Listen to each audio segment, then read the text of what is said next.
Amen, amen. Ok, il ne faut pas trop s'éloigner, il faut vendre.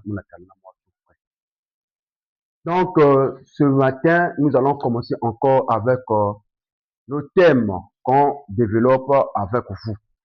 La manière que la parole de Dieu vous dit que là où deux ou trois est rassemblé, Dieu est là au milieu d'eux. Donc, mes frères, mes sœurs et ceux qui nous écoutent partout dans le monde entier, en France, en Amérique, en Russie, en Haïti, en Bénin, en Côte d'Ivoire, Cameroun, Maroc, Sénégal. Cette prédication, nous allons expliquer afin que vous puissiez comprendre la manière que le Seigneur nous a déposé son évangile afin que les enfants de Dieu puissent être bénéficiaires de ce que Dieu a laissé à nos pères, les apôtres, les prophètes. Et c'est là où nous aussi, les enfants qui sont venus, nous ne pouvons pas déplacer les bords ou bien aller à la contre de ce que les apôtres et les prophètes avaient prêché. Mais nous aussi, ce qu'on doit faire, c'est de prêcher la vérité de Dieu. C'est de prêcher tout ce que nos pères, les apôtres avaient prêché. Nous aussi, nous devons prêcher la même chose. Nous devons prêcher la même chose. Donc, aujourd'hui, nous avons un thème. Et le thème s'intitule « Peut-on recevoir le Saint-Esprit avant d'être baptisé ?» Peut-on recevoir le Saint-Esprit avant d'être baptisé? Parce qu'il y a beaucoup de gens qui posent des questions, qui disent que est-ce qu'une personne peut recevoir le Saint-Esprit, mais il n'est pas encore baptisé d'eau. Il n'est pas encore passé dans les eaux de baptême. Est-ce qu'il peut recevoir déjà le Saint-Esprit? Oui, il faut me suivre là où je pars. Est-ce que une personne peut recevoir le Saint-Esprit sans qu'il puisse recevoir le baptême d'eau? Et il y a d'autres personnes qui sont égarées, qui disent que non, pour que la personne reçoive le Saint-Esprit, il faut qu'il puisse recevoir d'abord le baptême d'eau. Nous, on dit c'est faux, c'est archi faux. Vous voyez? Donc, il y a d'autres personnes. Ils vont d'abord passer dans les eaux de baptême, et puis, par l'imposition des hommes de Dieu, ils vont recevoir le Saint-Esprit. Mais il y a d'autres personnes, Dieu va leur faire grâce, ils vont recevoir d'abord le Saint-Esprit, et puis, ils vont passer maintenant dans les eaux de baptême. Donc, tous les deux, nous acceptons cela. Parce qu'il y a des indices dans les Écritures. Vous voyez, il y a des indices dans les Écritures. Donc, nous disons, frères, à tous ceux qui disent que le Saint-Esprit ne peut pas rentrer dans la vie d'une personne sans qu'il puisse prendre le baptême d'eau, nous disons que ce sont des faux enseignements. Parce qu'ils n'ont pas la révélation de la parole. Or, pour avoir la révélation de la parole de Dieu, il faut clairement être assis dans les Écritures pour comprendre mieux la parole de Dieu. Donc, nous sommes ici avec vous pour connaître la manière que le Saint-Esprit avait parlé à nos pères, les apôtres et les prophètes. Ça veut dire que nous aussi, nous allons répéter les mêmes choses. Peut-on recevoir le Saint-Esprit avant d'être baptisé? Nous disons oui. Il y a des gens qui peuvent recevoir le Saint-Esprit, mais il n'est pas encore passé dans les eaux de baptême. Mais après avoir reçu le Saint-Esprit, et puis il va passer maintenant dans les eaux de baptême. Maintenant, premier point, nous allons lire d'abord le livre de Marc 16, le verset 15 à 16, là où le Seigneur nous a montré, là où le Seigneur a donné l'ordre d'une mission. Lorsqu'un prédicateur doit aller prêcher, qu'est-ce que le prédicateur là doit faire? Marc 16, le verset 15 jusqu'au verset 16. La Bible dit ceci. Puis il leur dit, allez par tout le monde et prêchez la bonne nouvelle à toute la création. Celui qui croira et qui sera baptisé sera sauvé. Mais celui qui ne croira pas sera condamné. Est-ce que tu m'écoutes? Celui qui ne croira pas sera condamné. Donc ici, c'est l'ordre d'une mission. Il faut prendre tout le corps. Vous voyez? Donc, celui qui ne croira pas sera condamné. Donc, l'ordre que le Seigneur a donné, l'ordre que le Seigneur a donné à un prédicateur, c'est de prêcher. Vous voyez, c'est d'aller prêcher la bonne nouvelle. Donc, lorsque une personne a reçu le ministère, quand il a reçu le ministère, ce qu'il doit faire, c'est quoi? C'est d'aller prêcher l'évangile. Maintenant, la Bible dit, quand il va aller prêcher l'évangile là, il y a des gens qui vont écouter. Il y a des gens qui vont écouter la parole. Maintenant, les gens qui vont écouter la parole là, lorsqu'ils vont croire, ils viendront maintenant à leur baptême d'eau. Vous voyez? Maintenant, parmi les gens là qui vont écouter là, il faut qu'on puisse connaître qu'il y a parmi eux, il y a ceux qui ne vont pas d'abord recevoir le Saint-Esprit, ils vont passer d'abord dans les eaux de baptême. Quand ils vont finir de passer dans les eaux de baptême, et puis l'homme de Dieu rempli de l'Esprit Saint va leur imposer les mains, et puis ils vont recevoir le Saint-Esprit. Maintenant, il y a d'autres personnes que Dieu fait grâce quand ils vont écouter l'évangile. Après avoir écouté l'évangile, ou bien lorsqu'ils sont en train d'écouter l'évangile, le Saint-Esprit peut descendre déjà sur eux. Ils peuvent recevoir le Saint-Esprit. Et puis, lorsqu'ils vont finir de recevoir le Saint-Esprit là, et puis maintenant, ils vont passer encore dans les eaux de baptême. Donc, tous les deux, nous acceptons cela parce qu'il y a des indices de ça dans la Bible.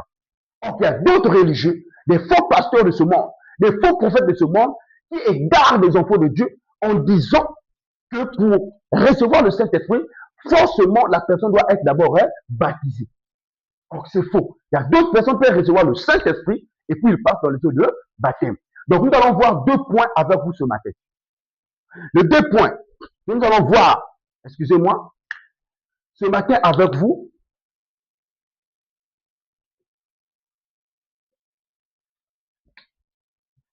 les 2 points qu'on va voir ce matin avec vous.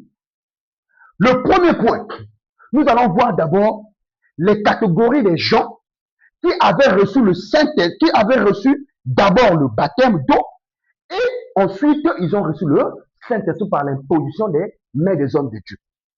Donc nous avons 2 points. Premier point, nous allons voir d'abord les gens qui ont passé d'abord dans les eaux de baptême et après avoir fini de prendre leur baptême et puis par l'imposition des hommes de Dieu, ils ont reçu le Saint-Esprit.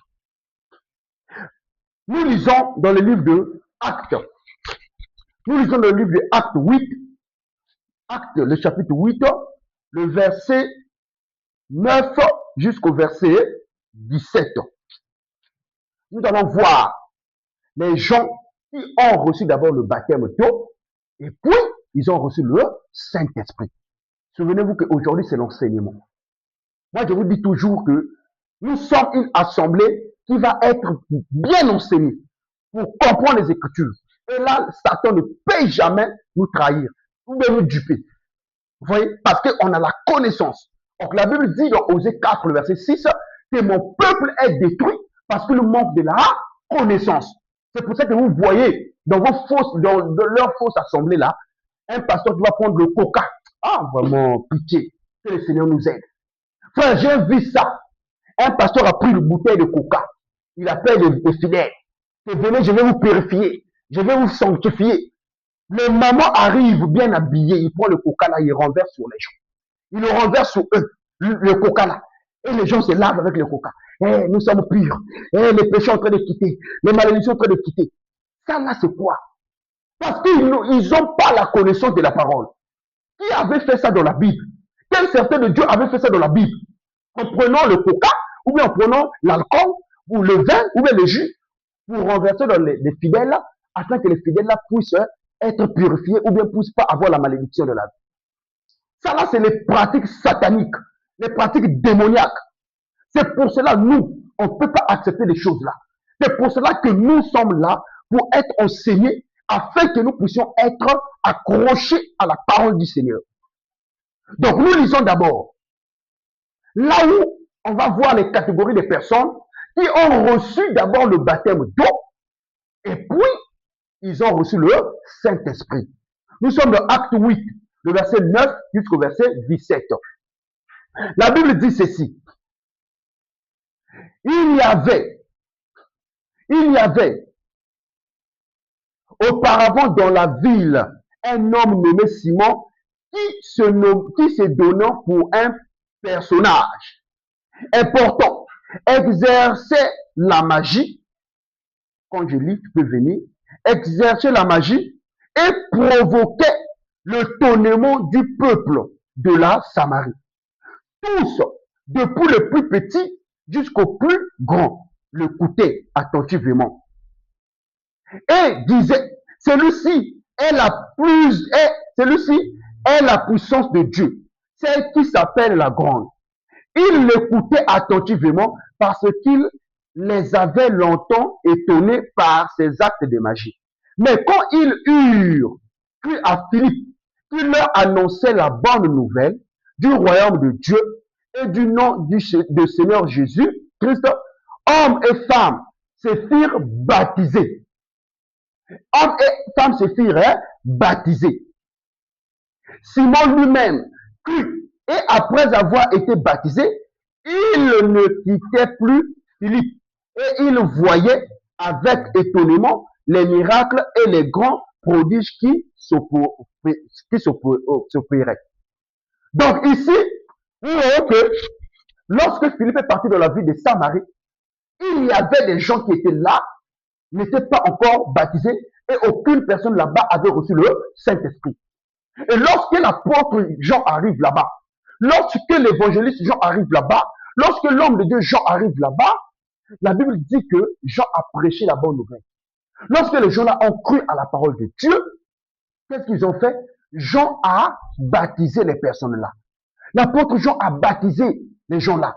Ils ont reçu le baptême d'eau. Et quand ils ont reçu le baptême d'eau, maintenant on va voir à quel moment ils ont reçu le Saint-Esprit. Verset 14, acte 8, le verset 14 jusqu'au verset 17. Les apôtres qui étaient à Jérusalem, ayant appris que la Samarie avait reçu la parole de Dieu, ils envoyèrent Pierre et Jean. Ceux-ci, arrivés chez les Samaritains, prièrent pour eux afin qu'ils reçussent le Saint-Esprit. Car il n'était encore descendu sur aucun d'eux. Ils avaient seulement été baptisés au nom du Seigneur Jésus. Alors Pierre et Jean leur imposaient les mains et ils reçurent le Saint-Esprit. Vous voyez à quel moment maintenant qu'ils ont reçu le Saint-Esprit? C'est lorsque Jean et Pierre ont quitté Jérusalem, ils sont arrivés à la ville de Samarie. Lorsqu'ils sont arrivés dans la ville de Samarie, c'est là où maintenant ils ont vu les gens là qui étaient déjà baptisés, donc c'est là où maintenant il leur a imposé les mains. Jean et Pierre ont commencé de leur imposer les mains, et c'est là où la Bible dit, ils ont commencé à recevoir le Saint-Esprit. Ils ont reçu le Saint-Esprit. Donc là déjà on voit les gens qui sont passés d'abord dans le eau des baptêmes, et puis par l'imposition des hommes de Dieu, ils ont reçu le Saint-Esprit. Donc nous lisons encore dans le livre des Actes, Acte 19, nous allons voir encore les gens qui ont reçu d'abord le baptême d'eau, et puis ils ont reçu le Saint-Esprit. Donc, pour les deux catégories, nous les enfants de Dieu, on croit à ça et on dit Amen à cela. Acte 9, Acte 19, le verset 1 jusqu'au verset 5. La Bible dit, dans Acte 19, pendant qu'Apollos était à Corinthe, Paul, après avoir parcouru les autres provinces de l'Asie, arriva à Éphèse. Ayant rencontré quelques disciples, il leur dit, avez-vous reçu le Saint-Esprit quand vous avez cru? Ils lui répondirent, nous n'avons pas même entendu dire qu'il y ait un Saint-Esprit. Il dit, de quel baptême avez-vous donc été baptisés? Et ils répondirent, du baptême de Jean. Alors Paul dit, Jean a baptisé du baptême de repentance, disant au peuple de croire en celui qui venait après lui, c'est-à-dire en Jésus. Sur ces paroles, ils furent baptisés au nom du Seigneur Jésus. Lorsque Paul lorsque Paul leur eut imposé les mains, le Saint-Esprit vint sur eux et ils parlaient en langue et prophétisaient. Vous voyez? Donc, lorsque Paul a prêché les disciples là, les Jean-Baptiste là, ils ont écouté la parole. Après avoir écouté la parole, l'homme de Dieu leur a baptisés. Lorsqu'ils ont cru à la parole, Paul leur a baptisés d'abord. Lorsqu'ils ont reçu le baptême d'eau, après avoir reçu le baptême d'eau, c'est là où maintenant ils ont passé à recevoir maintenant le Saint-Esprit. C'est là où maintenant l'apôtre Paul leur a imposé les mains et ils ont reçu le Saint-Esprit. Donc, pour recevoir le Saint-Esprit là, ils sont passés d'abord dans les eaux de baptême. Et puis, quand ils ont fini de prendre le baptême d'eau, Paul, qu'est-ce qu'il a fait? Il leur a imposé les mains et ils ont reçu le Saint-Esprit. Donc, nous croyons à cela. Mais on ne peut pas se limiter que toutes les personnes, avant de recevoir le Saint-Esprit, doivent seulement, obligatoirement, passer d'abord dans les eaux de baptême, avant de recevoir le Saint-Esprit. Nous disons article faux. Il y a des faux pasteurs, des faux prédicateurs qui enseignent qu'une personne pour recevoir le Saint-Esprit, il faut forcément qu'il passe dans le baptême d'eau. Nous disons c'est faux. Mais nous croyons à cela, qu'une personne va d'abord passer dans le baptême d'eau, et puis il va recevoir le Saint-Esprit par l'imposition d'un homme de Dieu. Mais nous, on ne se limite pas là-bas. Parce que nous, on va plus loin. On monte plus loin. La manière que l'aigle monte. Nous ne sommes pas des vautours, mais nous sommes des aigles. Donc ici, nous allons voir maintenant les gens qui ont reçu d'abord le Saint-Esprit et puis ils ont passé par les baptêmes d'eau. Souvenez-vous de notre thème. Notre thème s'intitule « Peut-on recevoir le Saint-Esprit avant d'être baptisé ?» Est-ce qu'une personne peut recevoir le Saint-Esprit avant qu'il puisse être baptisé d'eau? Nous disons oui. Nous disons oui. Nous disons oui. Nous allons voir l'écriture dans la Bible qui nous prouve cela et qui nous montre cela, que les gens peuvent recevoir le Saint-Esprit avant de recevoir le baptême d'eau. Nous prenons le livre de Acte 10, Acte des Apôtres. Acte 10, le verset 29 jusqu'au verset 48. Nous lisons la parole de Dieu. La Bible dit ceci, dans Acte 10, le verset 29 jusqu'au verset 48. C'est pourquoi je n'ai pas eu d'objection à venir, puisque vous m'avez appelé. Je vous demande donc pour quel motif vous m'avez envoyé chercher. Corneille dit, il y a 4 jours, à cette heure-ci, je priais dans ma maison. À la 9e heure, et voici un homme vêtu d'un habit éclatant se présenta devant moi et dit, Corneille, ta prière a été exaucée et Dieu s'est souvenu de tes aumônes. Vous voyez, donc ici, Corneille était un centenier. Il était une personne qui aimait Dieu. Il était une personne qui avait l'amour de Dieu. Il faisait des aumônes. Il aimait partager les aumônes là. C'est-à-dire qu'il partageait. Il aidait les gens. Il faisait du bien. Quand Dieu avait vu ça, Dieu avait aimé ce qu'il faisait. Vous voyez? Maintenant, Dieu a vu que celui-là, c'est mon fils. Mais il faut qu'il puisse recevoir le Saint-Esprit.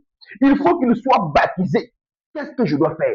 C'est là où Dieu a envoyé un ange vers lui pour venir lui montrer là où l'apôtre Pierre se trouve, afin que lui il puisse envoyer les gens chez l'apôtre Pierre, afin que l'apôtre Pierre vienne chez lui pour venir nous prêcher la bonne nouvelle. Verset 32, Acte 10, verset 32. Envoie donc à Joppé et fait venir Simon, surnommé Pierre. Il est logé dans la maison de Simon Corrière, près de la mer. Aussitôt, j'ai envoyé vers toi et tu as bien fait de venir. Maintenant, donc nous sommes tous devant Dieu pour entendre tout ce que le Seigneur t'a ordonné de nous dire. Donc, il avait envoyé des gens dans la maison de Pierre, là où Pierre était parti. Maintenant, Pierre est arrivé dans la maison de Corneille. Corneille dit maintenant, là nous sommes là devant Dieu et devant toi. Dis-nous maintenant ce que Dieu t'a ordonné de nous dire. Maintenant, regardez maintenant ce que l'apôtre Pierre va commencer à faire devant la famille de Corneille et devant toutes les personnes qui étaient dans la maison de Corneille. Acte 10, à partir du verset 34. Alors Pierre, ouvrant la bouche, dit, en vérité, je reconnais que Dieu ne fait point d'acception de personne. Mais quand toute nation contre toute nation, celui qui le craint et qui pratique la justice, lui est agréable. Il a envoyé la parole aux fils d'Israël en leur annonçant la paix par Jésus-Christ, qui est le Seigneur de tous. Vous savez ce qui est arrivé dans toute la Judée, après avoir commencé en Galilée, à la suite du baptême que Jean a prêché. Vous savez comment Dieu a oint du Saint-Esprit et de force Jésus de Nazareth, qui allait de lieu en lieu, faisant du bien et guérissant tous ceux qui étaient sous l'empire du diable, car Dieu était avec lui. Nous sommes témoins de tout ce qu'il a fait dans le pays des Juifs et à Jérusalem. Ils l'ont tué et l'ont pendu au bois. Dieu l'a ressuscité le troisième jour et il a permis qu'il apparût.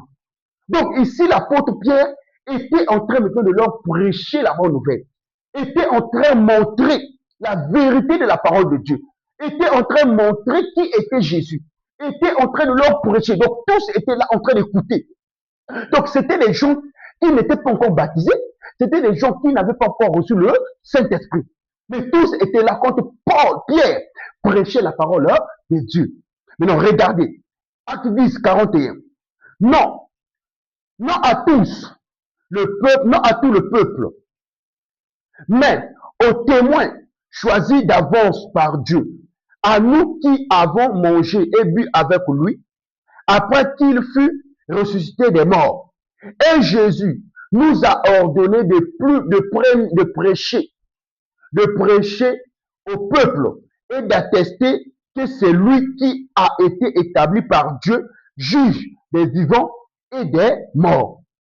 Tous les prophètes rendent de lui le témoignage que quiconque croit en lui reçoit par son nom le pardon des péchés. Comme Pierre prononçait encore ces mots, le Saint-Esprit descendit sur tous ceux qui écoutaient la parole. Vous voyez, le Saint-Esprit descendu, là, ils n'ont pas encore pris le baptême d'eau. Vous voyez, c'est là où notre thème s'intitule. Peut-on recevoir le Saint-Esprit avant d'être baptisé? Nous disons oui, ça peut arriver. Dieu peut faire grâce aux gens de recevoir d'abord le Saint-Esprit et puis il va passer dans les eaux de baptême. Vous voyez? Donc ici, quand Pierre était devant Corneille et toutes les personnes qui écoutaient, il était en train de prêcher la parole de Dieu. Il était en train de leur prêcher la bonne nouvelle. Et la Bible dit ici, dans Acte 10, verset 44, comme Pierre prononçait encore ces mots, le Saint-Esprit descendu sur tous ceux qui écoutaient la parole. Donc là, maintenant, quand Pierre était en train de prêcher, la manière que je suis en train de vous prêcher ici, le Saint-Esprit descend sur les gens qui écoutent la parole. Donc, ils ont reçu le Saint-Esprit, verset 45. Tous les fidèles circoncis qui étaient venus avec Pierre furent étonnés de ce que le don du Saint-Esprit était aussi répandu sur les païens, car ils les entendaient parler en langue et glorifier Dieu. 47. Alors Pierre dit, peut-on refuser l'eau du baptême à ceux qui ont reçu le Saint-Esprit comme aussi bien que nous? Et il ordonna qu'ils fussent baptisés au nom du Seigneur Jésus. Au nom du Seigneur. Sur quoi ils le prièrent de rester quelques jours auprès d'eux. Vous voyez? Donc là, quand Pierre leur a prêché, la Bible dit que Pierre était en train de leur prêcher, ils ont reçu quoi? Le Saint-Esprit. Quand ils ont reçu le Saint-Esprit, après avoir fini de recevoir le Saint-Esprit, la Bible dit que Pierre maintenant a dit, peut-on refuser l'eau du baptême à ceux qui ont reçu le Saint-Esprit comme nous? Donc Pierre a reconnu que les gens là ont reçu d'abord le Saint-Esprit. Et quand ils ont reçu le Saint-Esprit, c'est là où maintenant Pierre a proposé qu'on puisse leur baptiser au nom du Seigneur. C'est là où maintenant toutes les personnes là sont venues encore pour prendre leur baptême d'eau. Et le baptême là se passe dans les eaux qui coulent au nom du Seigneur Jésus-Christ. Vous voyez? Donc nous croyons à cela.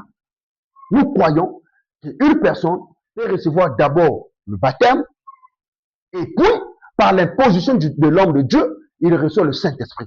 Et nous croyons aussi qu'une personne, après avoir écouté la parole de Dieu, il peut déjà recevoir le Saint-Esprit. Et puis maintenant, il va venir dans le lieu de baptême pour prendre son baptême. C'est comme mon cas à moi. Moi, j'avais déjà reçu le Saint-Esprit avant d'être baptisé. J'avais reçu d'abord le Saint-Esprit. Vous voyez, mon cas à moi, j'avais d'abord reçu le Saint-Esprit. Et puis maintenant, lorsque j'ai croisé un ancien qui m'avait prêché sur le baptême, ce que je prêche là, c'est là où maintenant j'ai cru à l'évangile qu'il prêchait. C'est là où maintenant j'ai dit, mais tu m'as expliqué qu'on ne peut pas baptiser les gens dans les baptistères, dans les piscines. On ne peut pas baptiser les gens pour faire les cours catéchisme. On ne peut pas baptiser les gens au nom du Père, Fils, Saint-Esprit. Tu m'as bien prêché l'évangile. L'eau est là-bas. Qu'est-ce qui va m'empêcher encore de prendre le baptême? Mais j'avais déjà le Saint-Esprit. Je priais, mais je n'avais pas encore reçu le baptême d'eau. Vous voyez, le vrai baptême d'eau. Et c'est là où on était parti avec lui, dans les eaux qui coulent, et des frères, accompagnés avec des frères. C'était un dimanche d'après-midi. Quand on avait fini culte, on est parti et il m'a baptisé au nom du Seigneur Jésus-Christ dans les eaux qui coulent. Mais j'avais déjà le Saint-Esprit. Vous voyez? Donc, il y a d'autres personnes sur la terre qui vont d'abord recevoir le Saint-Esprit et puis il va aller prendre le baptême d'eau. Il y a d'autres personnes, il va passer d'abord dans les eaux du baptême et puis il va aller, par l'imposition de l'homme de Dieu, il reçoit le Saint-Esprit. Donc, tous les deux catégories, nous sommes d'accord avec cela. Donc, notre thème, peut-on recevoir le Saint-Esprit avant d'être baptisé? Nous disons oui. La personne peut recevoir le Saint-Esprit d'abord et puis il part prendre le baptême d'eau. On a vu ça dans le cas de Corneille, dans Acte 10, le verset 29 jusqu'au verset 48, là où les gens ont reçu d'abord le Saint-Esprit et puis ils ont passé par les eaux de baptême. Donc nous croyons à cela, mes frères. C'est pour cela, nous ne sommes pas comme des fausses assemblées de bien-aimés qui sont là, qui prêchent seulement des trucs de leur bouche. Mais nous, on prêche ce que la Bible dit. Et nous disons que la vérité se trouve dans la Bible. Parce que la Bible dit, dans Jean, le chapitre 14, le verset 6, Jésus-Christ est le chemin, la vie et la vérité. Donc, si nous voulons avoir la vie, c'est dans la Bible. Si nous voulons avoir la vérité, c'est dans la Bible. Si nous voulons connaître le chemin, c'est dans la Bible. Donc, tout ce que tu vas chercher dans ta vie, mon frère, reste accroché avec la Bible. Reste accroché avec Dieu. Dieu te donnera. Dieu pourvoira dans ta vie. Dieu pourvoira dans ta vie tout ce que tu peux chercher dans ta vie. La bénédiction, la Bible dit, ne vient ni de l'Orient, ni de l'Occident, mais ça vient de l'Éternel des armées. Donc c'est Dieu qui bénit. Tu cherches quelque chose dans ta vie, c'est Dieu qui donne.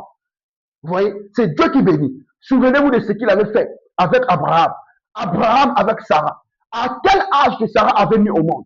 Sarah était une personne que les gens se moquaient d'elle. Les gens disaient qu'elle ne peut pas mettre au monde. Elle était une femme stérile. Elle était vieille en âge, à l'âge de 99 ans. Sarah n'avait pas encore la possibilité de mettre au monde. Regardez aujourd'hui, si une femme à 99 ans, regardez même la maternité, va commencer à réviser cette femme. Mais Dieu, vu que lui, il peut faire n'importe quelle chose. La Bible dit dans Luc 1, le verset 37, rien est impossible à Dieu. Donc Dieu avait vu Sarah. Dieu connaissait Sarah. Dieu connaissait Abraham. Abraham à l'âge de 100 ans. Sarah à l'âge de 99 ans. La Bible déclare que Dieu a pourvu que Sarah puisse tomber enceinte. Vous voyez? Et la Bible dit que Sarah est tombée enceinte de Abraham. Et il avait mis au monde l'enfant qu'on appelait Isaac. C'était à l'âge de 99 ans, mes frères. Donc, pour dire quoi? Toi qui s'épanouis dans la vie, Dieu est capable, est plus que capable de te donner tout ce que tu cherches dans ta vie. Le problème vient d'abord se réconcilier avec lui. Viens d'abord accrocher avec lui. Accroche avec sa parole. Sois fidèle à lui. Ne suis pas les fausses doctrines. Suis cette doctrine que nous prêchons là. La bénédiction là, Dieu te bénira. Dieu te donnera tout ce que tu veux dans ta vie. La Bible dit, cherchez premièrement le royaume des cieux et la justice de Dieu. Tout ce que tu auras besoin, l'Éternel lui-même va te donner cela. Donc Dieu avait pourvu dans la vie de Sarah. Sarah avait reçu la grossesse. Il a mis au monde et le monde entier a témoigné qu'il a reçu un enfant au nom d'Isaac. Maintenant, toi et moi, Dieu va nous laisser. Il ne peut jamais te laisser. Il ne peut jamais me laisser. À toi qui m'écoutes, partout et partout dans le monde entier, aie confiance au Dieu que je prêche. Et il s'appelle le Seigneur Jésus-Christ. Aie confiance à lui.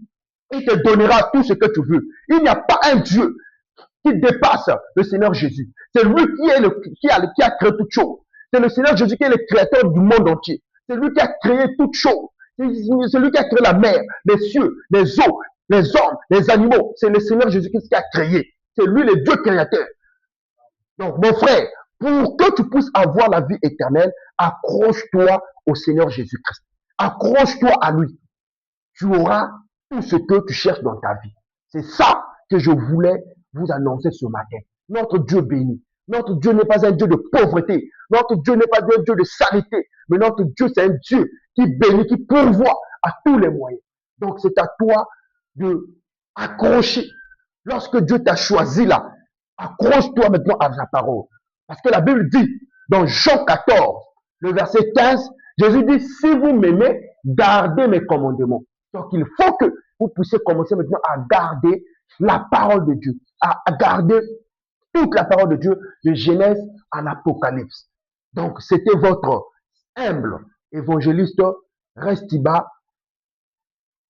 Que le Seigneur puisse bénir à tous nos frères qui sont ici et que le Seigneur bénisse le monde entier et que le Seigneur bénisse notre nation, le Congo-Brazzaville.